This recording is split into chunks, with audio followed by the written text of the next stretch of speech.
Hey y'all, let's get this party finished.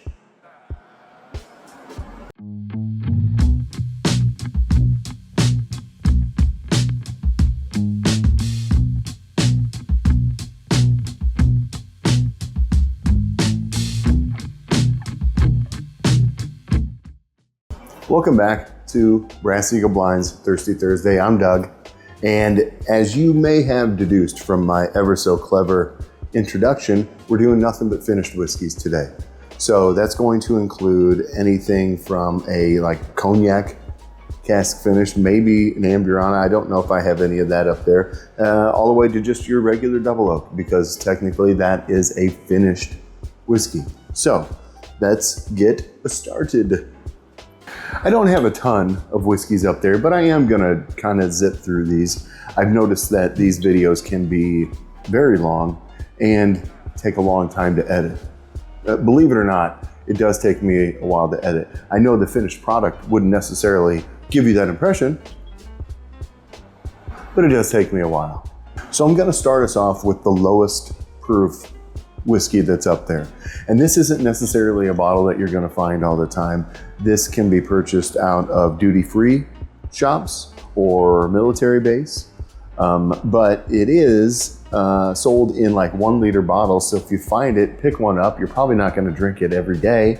It's just a good whiskey. It's very well known distillery. You just don't see this bottle all the time. So that is gonna be Jack Daniel's American Single Malt, but comes in at 90 proof, and it's Sherry Oloroso cask finished.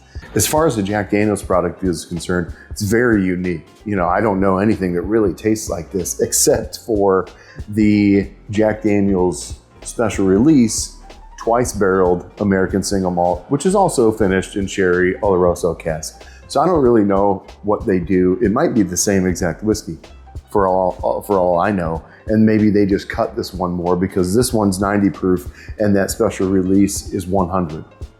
I don't know, but they're both fantastic. I love them both. Another shout out to Washmo Bourbon Society. I don't know if that shows up in the video, but their logo is right here on the front of this Glen. Cheers. Moving right along, I have no doubt that this finish is gonna be the sweetest whiskey that I have of the day. And I know that I have some other finishes up there that I also anticipate to be sweet, but I've had this before. I've had this a lot, and it's on the sweet side. So if you like that, you're probably gonna be interested in this next one. So it is gonna be Penelope Havana. Now the Havana is finished in maple syrup and rum barrels. It's double cask, and it comes in at 46.5% alcohol. It is a sugar bomb, so if that is your thing, then I would suggest you picking this up. For me, it's too much sweet.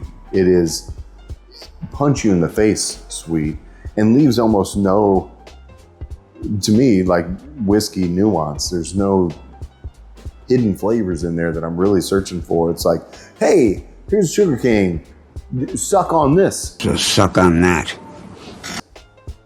Oh, and some rum. You like rum and sugar? Cool. Well, here's some whiskey. I don't know. It's not, just drink rum. I don't. It's just really sweet. Just really sweet. It's got a pretty good nose on it. I do like that, but kind of just doesn't have a whole lot in common to me with regular whiskey. And I know it's finished. I know these finished things are going to have a different flavor than that of a non-finished product, but I think this is just straying a little bit too far from that base whiskey flavors. Next one on the list is a kind of a collaboration product between two whiskeys that I don't really drink very often, if ever. So I passed this by so often, so many times, and it was priced at, I think originally it was over $100 a bottle, well over 100 if I'm not mistaken. And I just kept passing it by. I thought, well, how good can that be? And then they had it on sale. I don't remember where I got it, but I do remember that it was down to, it was under $60. I said, well, I have to get one at that price. You know, it's up here so long, I can't really go wrong at that price. Okay, so I picked one up. Tried it, and was just blown away. I was like, oh my God, I've been missing this the whole time. This is super good. Okay, that is gonna be Blackened Rabbit Hole Edition, right? So this one is, and you know, give me a pass here because I don't really know what this is, but it's Calvados cask finished. I don't know what a Calvado cask is. Never heard of it. Don't have any idea what kind of wood that might be. I don't know anything about it, but I know that I want more stuff finished in Calvado cask because this is glorious whiskey. This comes in at 53.3, 106.6. Proof, it's just really, really good. And I'm kind of disappointed that this is all I have left because now it's just gone. It was on the shelf for so long and then dipped in price and still on the shelf for so long. Oh, well, who really cares? I picked up my bottle, right? Right, I should have picked up 2. It was a mistake on my part, but live and learn. So not gonna pour a ton on that one because really, I'd like to hold on to this one as long as I possibly can. God, it's got so much flavor. It's like, hits you with cinnamon. I don't know if that's a typical flavor that might come with that Calvado finish. I have zero idea. I didn't do any research. I probably should have looked this stuff up before starting the video, but I kind of did the video today with no planning whatsoever.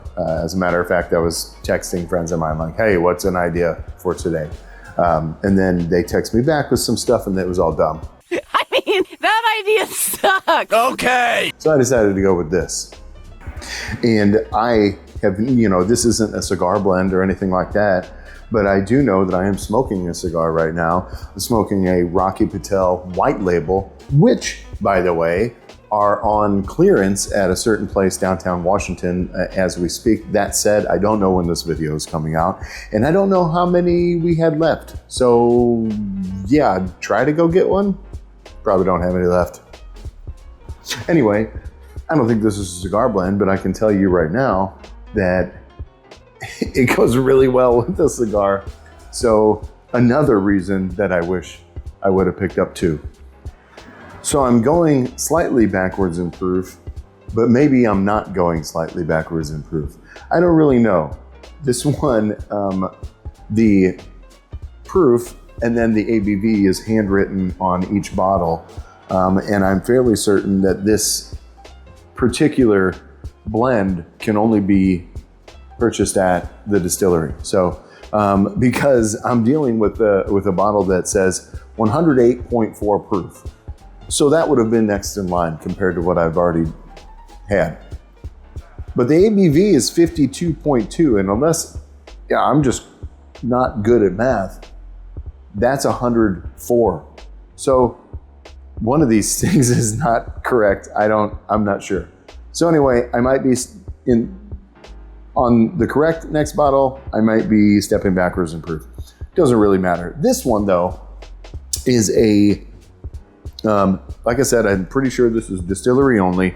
A friend of mine picked this up for me. It is a double oak, but everything that this distillery does is double oak. So that is gonna be the Buzzard's Roost Burr Rye.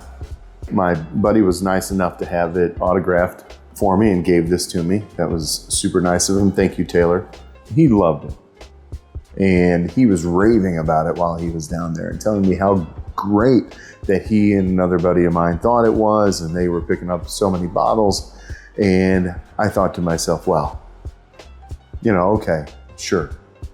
I'm sure it's good, you know, but how good could it possibly be? I don't have any Buzzard's Roost here.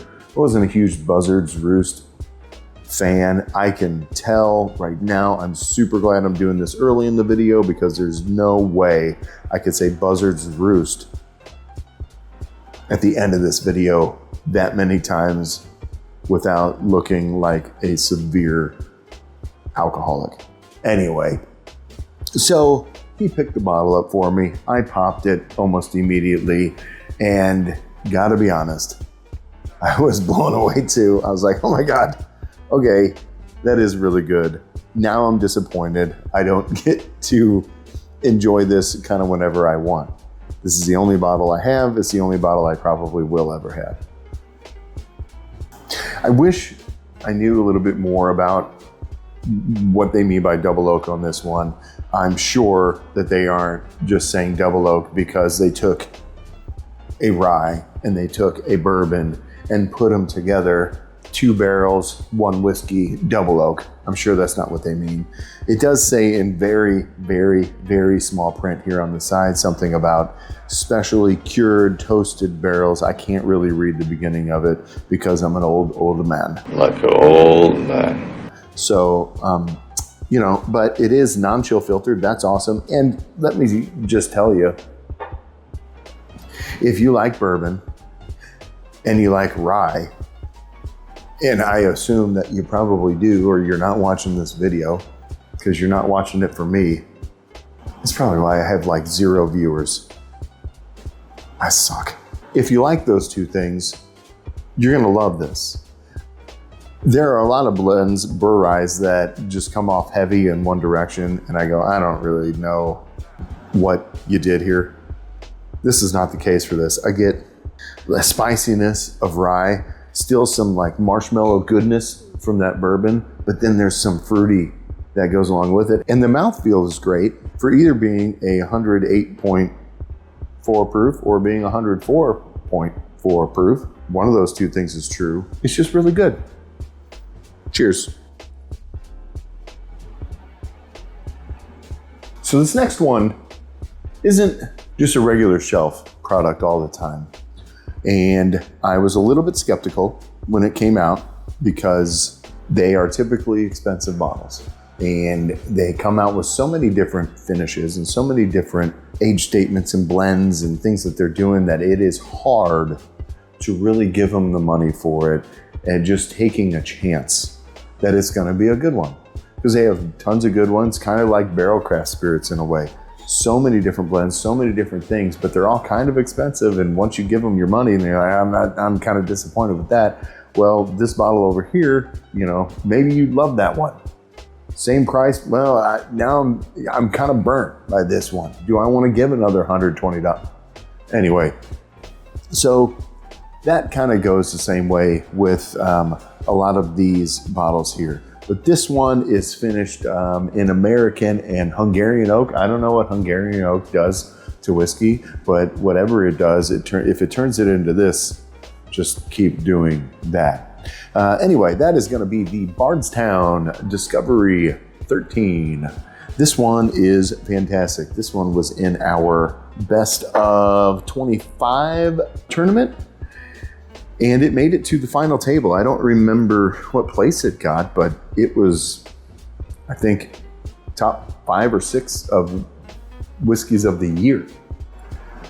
Oh man, it does smell just great. It doesn't hurt you.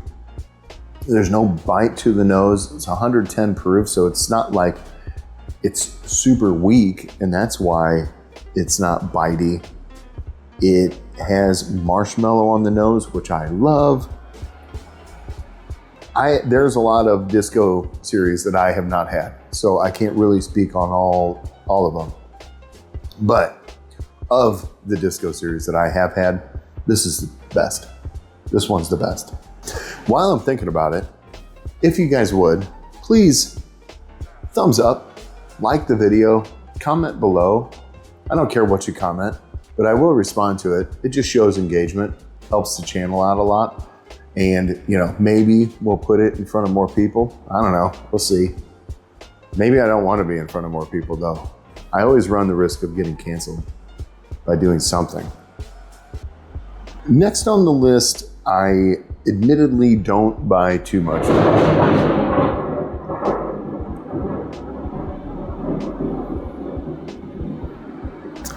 Next on the list And excuse me if I get interrupted by thunder. It lists all of its finishes right on the front of it.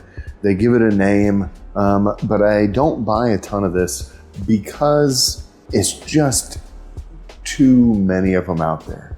Every single store you seem to go into has another hand-selected barrel pick or stave finish something or stave series, and it just gets to be just way too many things.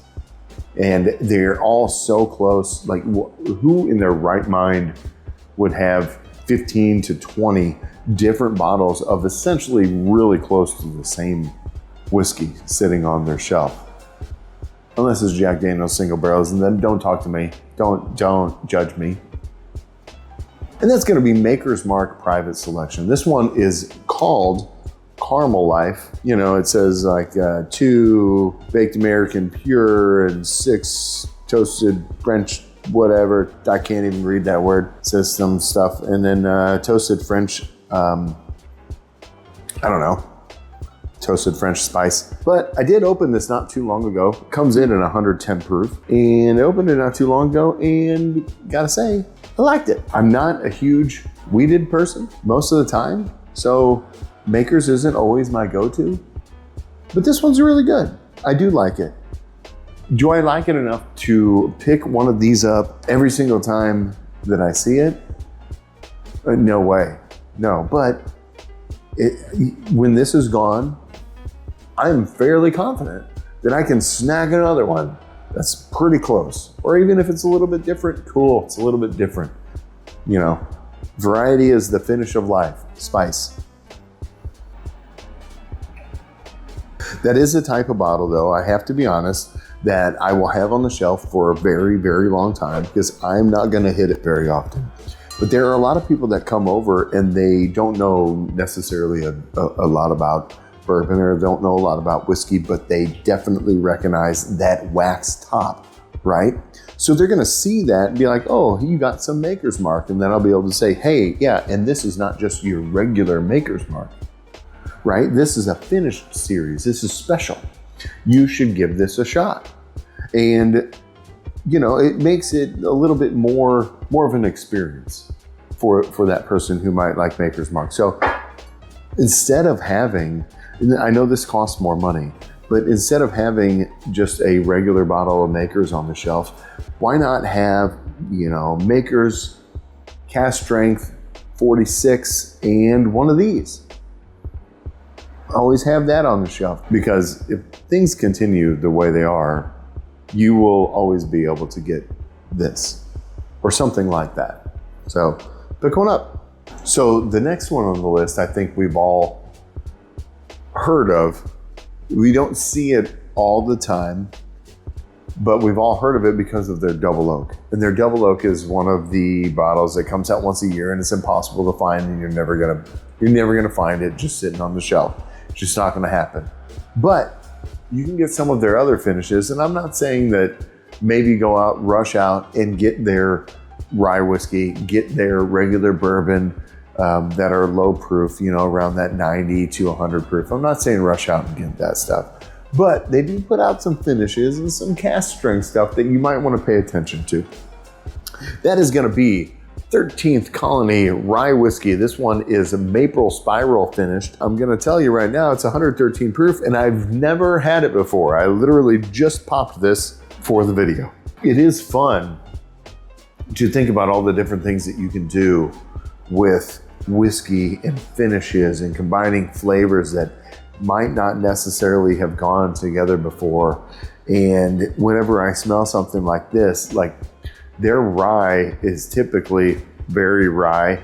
They're, you know, it's an MGP. So to do that with maple, I'm very interested to see how this goes. I've never tried this, but it smells very good. I have their regular maple finish sitting up on the shelf, and it's super maple. It's almost like a pancake in your mouth. So, like, what's this one gonna be like? Is this gonna be like some sort of pancake, vanilla, maple, of course, like syrup flavor bomb mixed with a little bit of fruit. Will this be like a fruit pancake? I don't know. Maybe I'm in for a fruit pancake. IHOP needs to collaborate. 13th Colony, make booze pancakes. Pancakers. God damn it. That's pretty good. I won't say that I get a ton of maple off of it though. The nose I did, but the palate I don't get a whole lot of maple. Finish off of that, it just comes through as a solid rye whiskey with maybe a little bit more sweetness than I would typically get from that. So yeah, not disappointed with that buy at all. And that was just straight up neck pour out of that thing. I just popped that 5 minutes ago. Never know. Maybe over time that's going to open up a little bit. Time will tell. I don't know how much stock I put into that anyway, so we'll see. Next on the list is the wine and cheese place pick that they called Stay Puft. It's really good. I tried it while I was at the store, but I just now popped the bottle. It is a J. Mattingly, finished with French oak staves, I think, or it just says oak staves. So this is one of and I don't really know a whole lot about this besides it's 114 proof. It is what I can tell most likely an MGP whiskey, but it's how much color did those oak staves impart? It's like looking through this you're looking through a welding mask. It's very dark. I tried it in the store. That was a while ago, and I just now popped the bottle. I think I got this almost maybe a year ago. So maybe not quite that long, but it doesn't matter. I'm anxious to give it another shot. I just poured it into the Glen, right? And I'm just looking down at the Glen after I poured it, and it looks like, oh, that smells good. It looked like sitting there, water that had like bits of charcoal in it. Now it doesn't you can't see things floating in it. It just looked like that for a second, but that just gives you a kind of a little bit of an impression of how dark this bottle is. Color doesn't necessarily mean anything, but it always tricks my brain into just already putting this whiskey into a category that it might not necessarily deserve. But in my head, it's already better. It already elevates it. Getting pretty low on this next one. I've had this for maybe 2 years. It is pretty simple. Not a whole lot of different, it's not like the makers where I gotta look at the label and notice it's got 2 of this and 3 of that and 4, whatever. This one's just a rye whiskey, toasted. It's RY3 toasted cask strength. Again, had this for a while, and that is not to say that it is not delicious, because it is. I'm down to about 30% of that bottle. I just don't hit it very often. It is a little bit, most of the time, on the more expensive side. I hope that RY3 continues. And I don't have like any information that says that they're in dire straits. I don't know that at all. I just know that like with the way that whiskey is going as of late, and will probably continue for quite some time until we normalize, I hope that a lot of these companies that I love that aren't your mainstays, your Jack Daniels, your Old Forester, your Buffalo Trace, your Sazerac, all of this stuff, that they can all survive, because RY3 really puts out some stellar products, and this is one of them. I really like RY3. You really get that rye right off the nose. You know it immediately. This is a rye whiskey, but with that toasted, you're getting a little bit of that vanilla, those soft kind of sugar flavors, and it's on the nose. It's fantastic, and as you can see, I've drank most of the bottle. On the palate, it's great too. Okay, This next bottle, I apologize, is not one that you'll find anywhere ever. They are gone. This was a while ago, almost 2 years I've had this bottle, and it is from a small distillery that doesn't get sold really nationwide, at least not this bottle. That one is going to be this Spirits of French Lick. This one is an apple brandy, and it's called Palindrome. It is finished in peated Scotch butts, and it's spelled butts, B-U-T-T-S. I don't know what that means. What you talking about, was?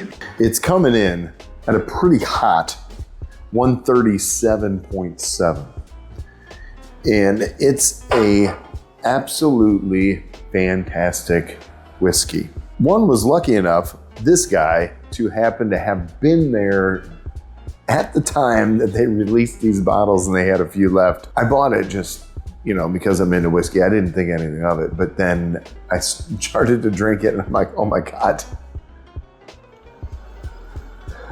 that's great. And I'm disappointed I'm never gonna get to drink this again. Once this bottle's gone, it's gone. There'll be others, but thank you so much, the Spirits of French Lick, for being so hospitable.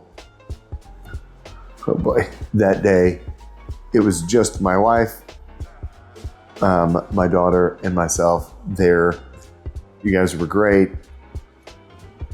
Man, it is crazy how much smoked apple you get on that. And I guess that's probably because of the peated butt that they finished with this. I don't know, but man, that's good. There'll be other bottles, but it does make me wish I had more of that. Thank you so much, Spirits of French Lick. You guys were great. And shout out to Larry Bird. So lastly, I know that you all have been following along so closely and would know that I go from low to high proof. Well, the last one was 137.7. Therefore, this one, of course, has to be higher than that, and it's coming in at 72.6% alcohol, which by my math is 145.2. So, this is a 20-year whiskey, and it's finished in Armagnac and port barrels. It is copper and cask. Hazmat. No, it is Canadian. I know. I say a lot of bad things about Canadian whiskey. I say a lot of bad things about general shelfer crap Canadian whiskey. I don't say bad things about stuff like this. Come on now. You know, and I know that there are good and bad of everything. Canadian whiskey, mostly bad, but the good's real good. And this is good. Now, I don't know why I poured so much. I guess I forgot that it was 140 proof or whatever it is. Here's to you. Oh boy. Whoa. Okay. Huh. Initially, it punched me pretty hard, but then afterwards, it really kind of opened up and turned into something pretty flavorful. I do like that. Now, I don't know how much the Armagnac and the port finish is doing to it. I'm not getting a ton of that flavor, but I am getting a lot of what I typically get from an American light whiskey. That sort of flavor, that's shining through. Fortunately for Copper and Cask, fortunately for this bottle, I really like that flavor.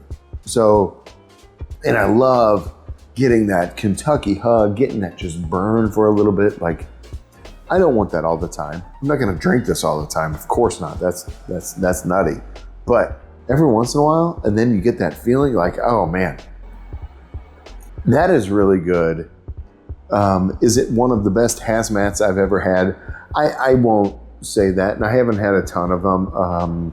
I'm gonna save that for when we can finally do a hazmat blind, and I've got a special guest for that one. Hopefully that we can work out our schedules for that coming up fairly soon, but that'll definitely be in there, and we'll see how it does. But I think it's really good. I do want to mention something about the label on the front here. It says small batch series. And while most of the time you're like, yeah, so what? They put small batch on anything. It doesn't matter. It doesn't mean anything. Small batch for what? There's no parameters for that. Who cares? Well, this one, it actually tells you how big the batch was. Like, so this was a 20-year-old whiskey, 15 barrels. That's kind of cool. I like the fact that it tells you exactly like how big was this batch? 15 barrels. That's not that big. So that's kind of cool. So I hope you all enjoyed that. I am trying to work out some dates with some guests to do some blinds. There was a lot of S's in sentences. That should be coming up pretty soon. It all depends on, if the schedules work out and whatnot. So it's not just gonna be though whiskey blinds. I'm gonna do some cocktail videos with a couple different people, and maybe just some, like, we might venture a little bit off the whiskey trail, possibly. I don't know. We'll see. So anyway, thank you so much for watching, and please like, comment, subscribe, leave some comments down below, down there, and I'll respond to every single one of them, but maybe give me some ideas, because I need all the help I can get, clearly. Thanks a lot for watching again, and we'll see you guys next time.